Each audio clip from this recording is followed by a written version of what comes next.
Então Jesus chega numa cidade, ele faz um milagre na vida de um pobre e faz um milagre na vida de um rico, para dizer o seguinte, que não é a condição material que define se sou vencedor ou não, é a minha condição espiritual.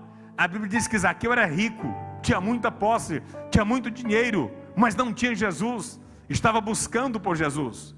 Bartimeu era pobre, estava esmolando, mas quando ouve falar de Jesus, pela fé, ele grita por Jesus, é atendido por Jesus e recebe o milagre da parte de Jesus. Então todos nós estamos sujeitos a tudo, mas isso não define se somos mais ou menos vencedores. O que define se sou mais que vencedor é se eu tenho um encontro com Jesus, é se recebo Jesus, é se Jesus entra na minha vida, é se Jesus dirige a minha vida, é se Ele está comigo. A humanidade está precisando reconhecer quem é Jesus. Temos bilhões de pessoas cristãs no mundo, tem muita gente andando com a Bíblia na mão, tem muita gente pregando na televisão, na internet, tem muita gente orando, rezando, pedindo a Deus, proferindo Deus, dizendo Deus te abençoe, que Deus te cure, que Deus te salve, que eu estou orando por você. Ei, mas não conhece Jesus.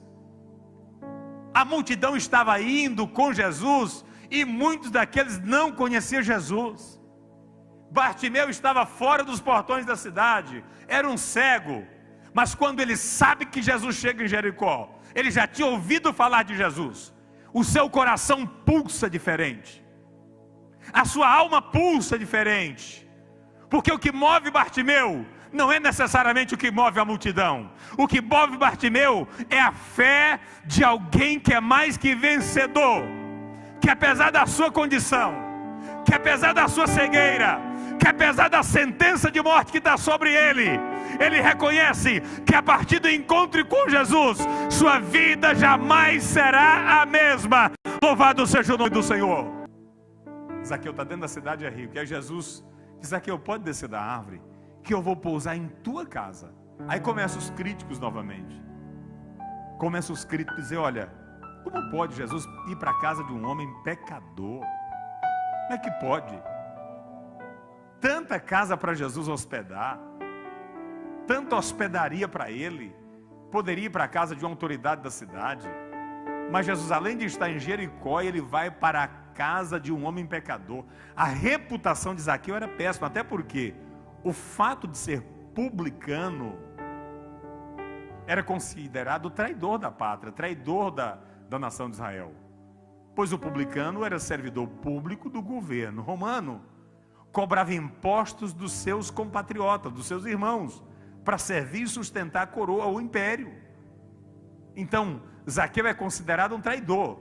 Aliás, existiam algumas classes de pessoas ali que eram desprezíveis. Os publicanos tinham o mesmo status das prostitutas, das mulheres da vida.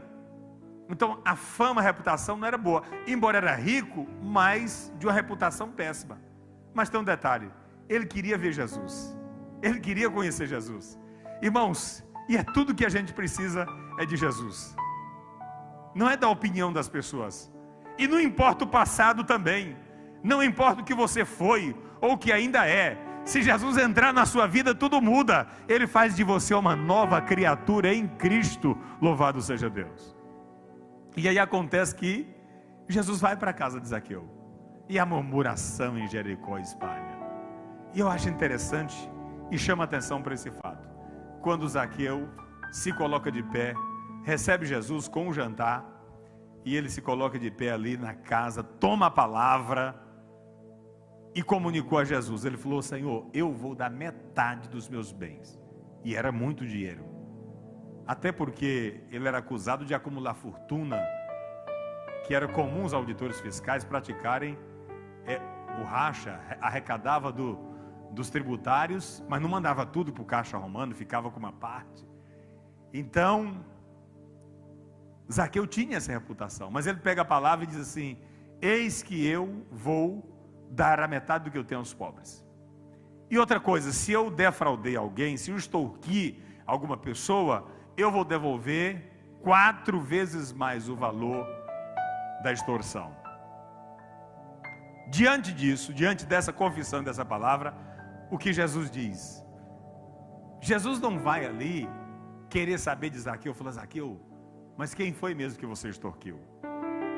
Quanto você acumulou de riqueza? Quanto é que você tem? Jesus não quis saber nada disso. Quando Zaqueu se põe de pé, reconhece quem é que está dentro da sua casa e confessa, ele diz: eis que eu vou dividir tudo que eu tenho com os pobres, metade para eles, e vou devolver aqueles que porventura extorquir. Jesus falou: hoje veio salvação a esta casa, pois este também é filho de Abraão. A fé de Abraão era a fé que estava em Zaqueu. Jesus não estava falando aqui que Zaqueu era filho de Abraão somente, parente de sangue, não. Ele estava falando, ele é filho de Abraão pela fé. A fé no Cristo, a fé no Filho de Deus. O próprio Jesus falou: Abraão viu o meu dia e se alegrou. A fé de Abraão não é a fé só para ter filhos segundo a carne. Abraão creu em Cristo, ele viu o dia de Cristo. E é isso que Jesus está dizendo aqui. Zaqueu, esta noite aqui neste jantar, eu quero dizer para você que mediante a sua confissão, mediante a sua crença, porque a Bíblia diz: se com a boca confessares ao Senhor Jesus e em teu coração crê que Ele ressuscitou dos mortos, você será salvo. Mudança de sentença, cancelamento de dívida, é o que Jesus trouxe. Isso aqui está na palavra de Deus. Mas isso não foi só para Zaqueu e Bartimeu, isso é para mim e para você. Então escuta aqui, igreja de Jesus que me ouve nesta noite. Nós precisamos nos apegar à palavra de Deus, pois ela diz no Salmo 119, versículo 105: lâmpada para os meus pés é a tua palavra e luz para o meu caminho. O meu caminho só terá trevas a partir do momento que essa luz se apaga em minha vida. A luz da Bíblia precisa estar acesa na minha e na sua vida. Aí você vai descobrir que você já foi liberto, que você não está mais condenado. E aí Romanos 8 diz: portanto, nenhuma condenação há. Se a Bíblia diz nenhuma, irmã, é nenhuma. Nenhuma condenação. Não, mas e aquilo que eu cometi? Não tem mais. Ele já perdoou, Ele já realizou. Pare de se sentir culpado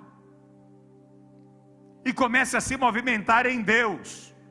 Ele te fez mais que vencedor. Coloque-se de pé nesse mundo vil e comece a propagar a palavra de Deus.